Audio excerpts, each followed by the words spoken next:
A very good afternoon to you, ladies and gentlemen.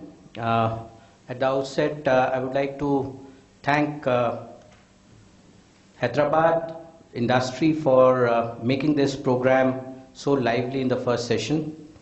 And as Admiral said, the graveyard session, I don't see it so bad. I was expecting maybe even lesser. So I'm glad that all of you are present and you keep your eyes open for the next hour and a half session.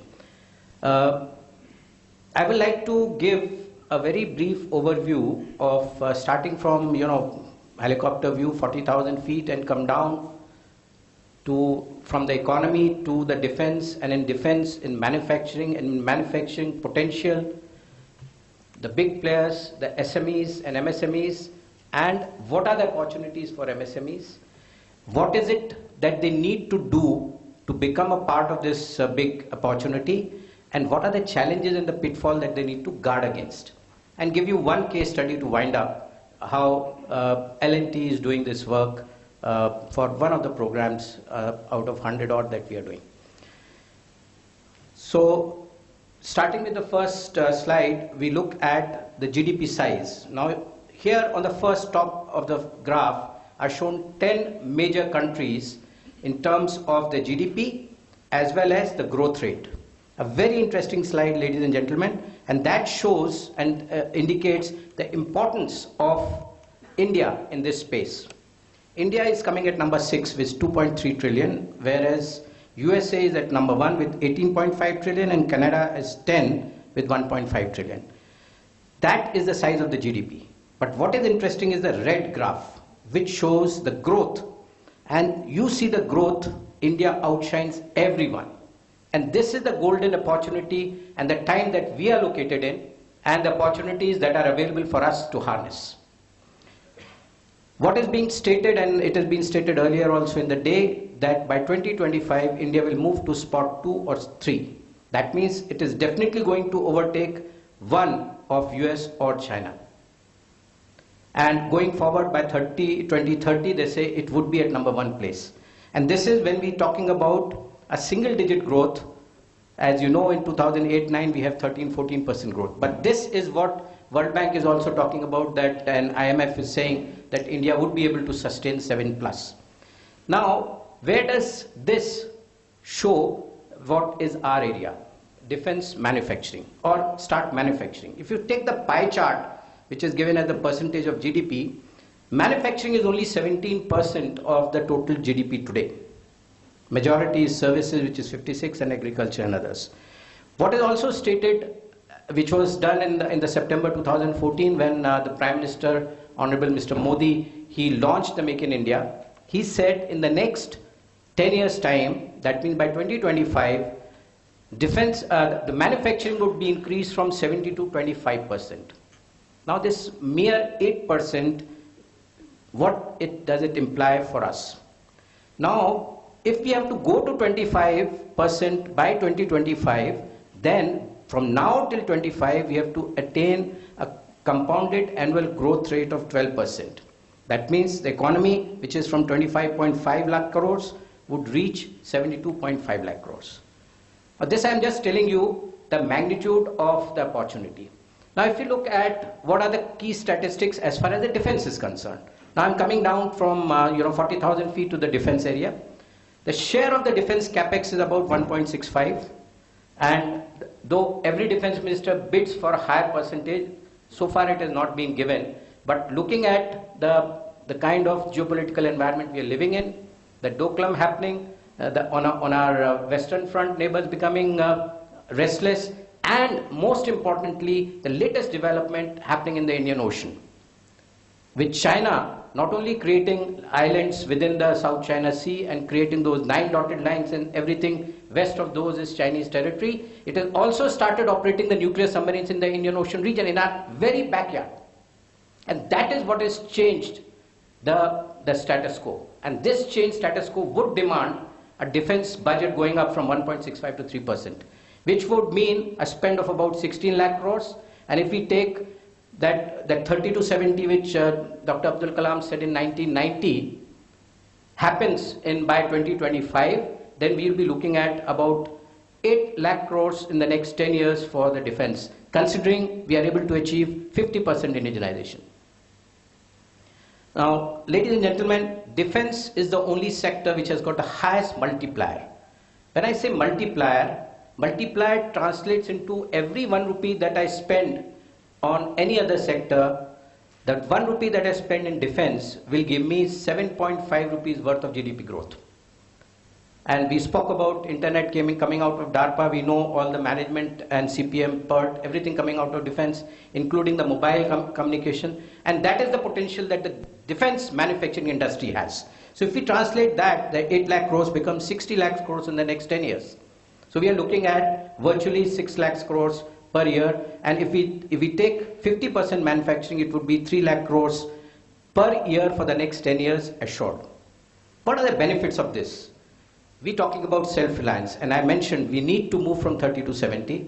And fortunately, the DPP 16, starting from DPP 11, then 13 and 16, we have had Buy and Make Indian coming in.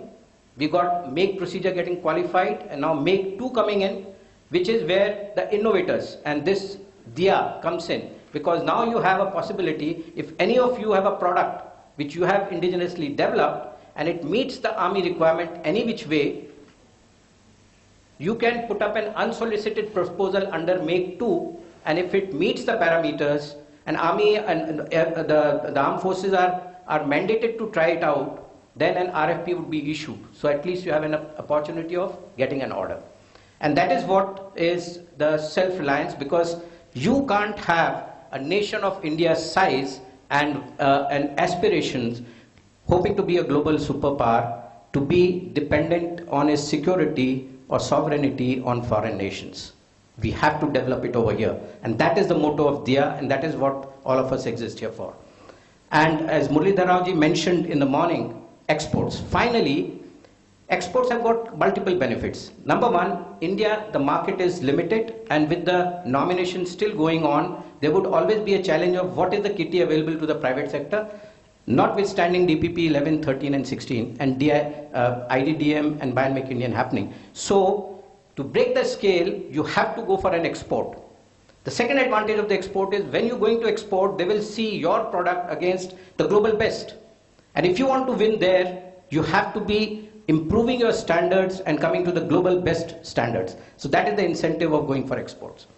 Now if you look at in the last few years, what has happened and what is making me say all these good words, or as I said, the golden picture.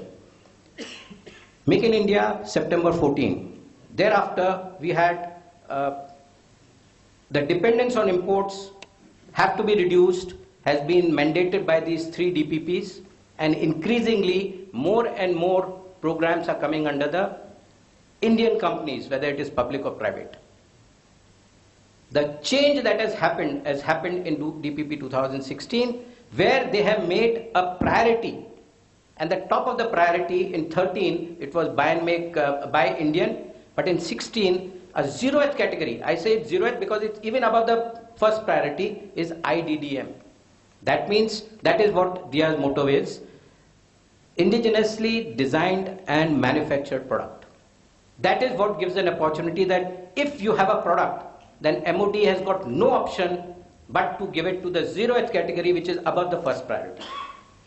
FDI enhancement has happened, so there is an opportunity for joint ventures and collaborations to come up. And IDDM I already mentioned. And most importantly, the Chapter 7, which is the strategic partnership. Dr. Tyagi spoke about it, and some other speakers also spoke about it. Ladies and gentlemen, strategic partnership and the MAKE programs are the 2 primary objectives of DPP 16, which will make India self-reliant. And what we are saying, building alliance for self-reliance, is embedded into DPP 16 already.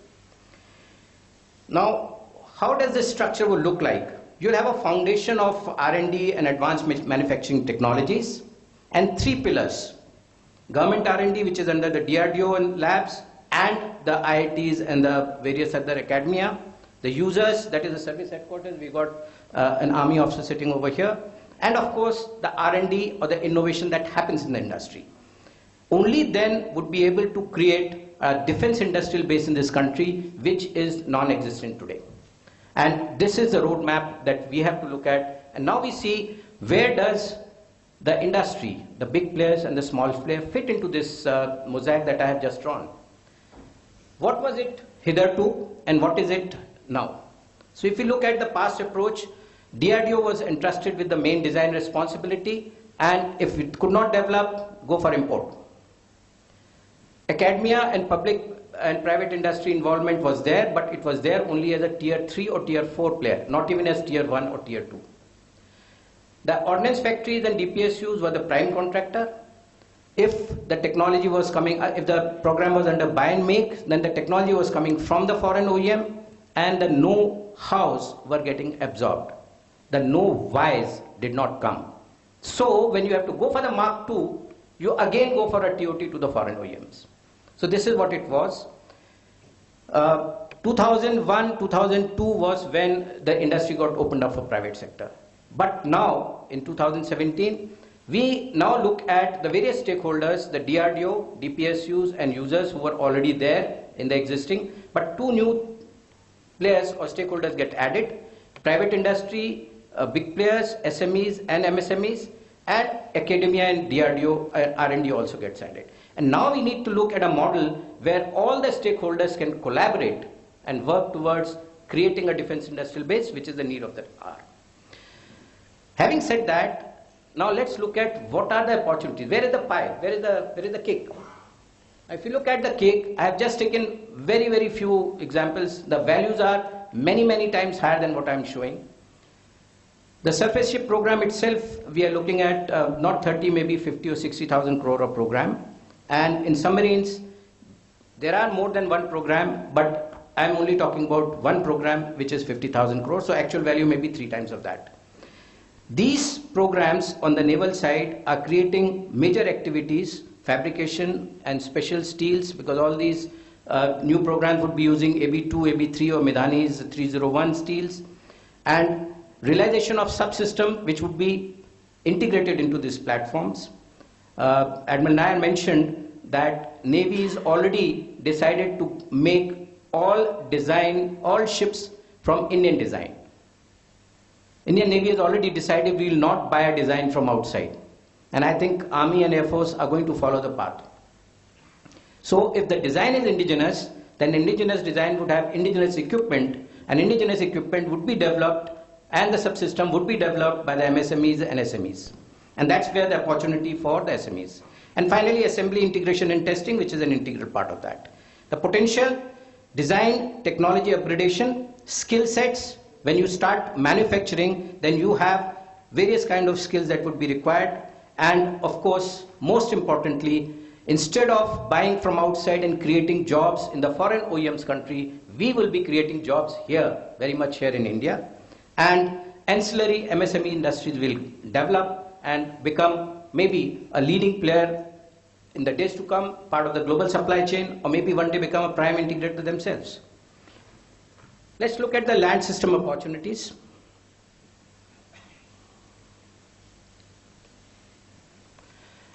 We have the track gun program, we have the towed gun program, we have the armored vehicle program, and we have the bridges system program, close to about 1 lakh crore. And this is a very pessimistic figure. The real figure would be much higher. And the various opportunities that it creates, as far as the major activities are concerned, raw material procurement, system manufacturing, assembly integration, people's engagement for design, technology upgradation and employment generation, various kinds of skill development, and that is where we need the state governments, and as Mr. Jayesh Ranjan mentioned, they are going to be helping us create those skill sets over here so that we have directly employable workforce available. And finally, the development of MSME and ancillary industry would take place. Now, having said that, everywhere there's a role for the MSME. We look at what is the industries or big players or the users' expectation from these MSMEs. And the expectation is, as mentioned earlier also in the forenoon session, they are the niche players who generate IPs, niche technologies. There's a outsourcing which is a common name, in L&T we do what is called insourcing. Now, just 30 seconds on insourcing. Instead of giving the work to outside SMEs works, we invite the SME to